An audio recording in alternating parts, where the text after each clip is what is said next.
Halo, selamat bergabung di Mega Series YT. Kita akan bahas lagi Magic 5 episode hari ini. Irsyad pun lantas menghubungi Adara jika Rasya dalam bahaya. Irsyad beritahu Adara jika Naura dapat bayangan tentang Rasya dan Rasya belum pulang-pulang sejak pertemuan obsesi itu. Adara pun lantas beritahu Gibran jika Rasya dalam bahaya. Gibran pun merasa kaget mendengar itu. Mereka bertiga pun segera bergegas untuk pulang. Tiba-tiba Stefani pun minta pulang bareng bersama Gibran. Namun Adara tak mau jika Gibran melakukan itu. Gibran pun minta maaf pada Stefani jika kali ini Gibran buru-buru untuk pulang. Stefani pun merasa kesal kenapa Gibran tak mau pulang bersamanya. Stefani tidak tahu jika Rasya telah hilang. Irsyad pun mencari-cari buku sakti. Irsyad pun lantas minta petunjuk di mana Rasya disekap sekarang. Irsyad sempat kesal kepada buku itu karena buku itu tidak menjawab pertanyaan Irsyad. Tiba-tiba buku sakti pun terbuka dan ada gambar petir di sana. Tiba-tiba petir pun datang. Naura pun berpikir jika petir itu petanda buruk pada Rasya.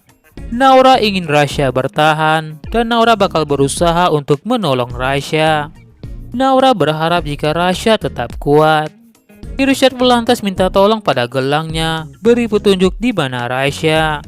Irsyad pun merasa jika gelangnya tidak terjadi apa-apa, meskipun ada petir di luar sana. Irsyad pun lantas ingin menemui Naura, tanyakan maksud petir itu kepada Naura. Sementara itu, Naura yang terus saja menangis, tak sengaja menjatuhkan kalung yang telah diberikan oleh Rasya kepadanya. Saat Naura mencari-cari kalung itu, tiba-tiba kalung itu disambar oleh sebuah petir. Naura pun mendapatkan bayangan. Di bayangan itu Naura pun melihat sepatu Rasya. Jika kaki itu dalam keadaan lemah, di sana banyak sekali es batu yang berlapis-lapis. Naura pun juga melihat sebuah logo kepiting dan jam-jam yang tidak bergerak. Naura pun lantas ceritakan semuanya kepada Irsyad. Tiba-tiba sebuah petir pun menyambar gelang Irsyad. Gelang Irsyad pun jadi berfungsi dan muncul hologram pada gelang itu.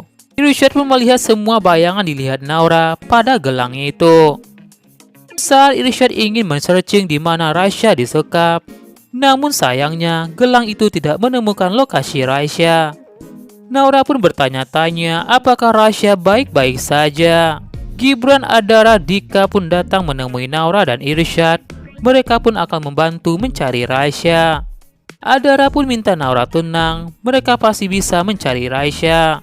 Naura pun ceritakan pada mereka semua jika Rasya sedang membeku. Naura pun melihat sepatu Rasya.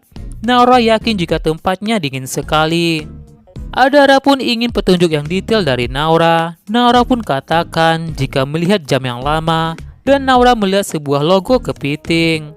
Adara pun jadi ingat jika pada saat di rumah Bu Miranda, Adara pun mendapatkan bisikan dari seekor nyamuk.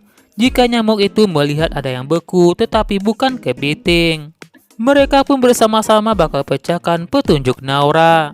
Sayangnya alat Irsyad kembali error. Irsyad pun merasa jika kekuatannya belum muncul sepenuhnya.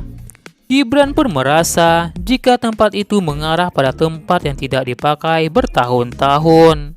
Naura pun minta mereka agar segera mencari Rasya. Naura takut jika Rasya tak kuat lagi.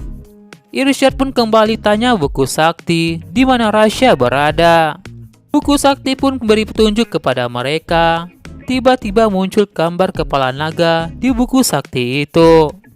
Irsyad pun merasa jika kepala naga itu berhubungan dengan sebuah bisnis. Irsyad pun lantas menggabungkan semua petunjuk, kepiting, kepala naga, dan jam itu pada gelangnya. Berkat gelang Irsyad, Irsyad pun akhirnya menemukan sebuah tempat, sebuah gudang es di mana Rasya disekap. Sayangnya saat itu HP Irsyad sedang lemah. Irsyad pun butuh laptop untuk mencari tempat itu. Semoga saja mereka semua pun berhasil menyelamatkan Rasya.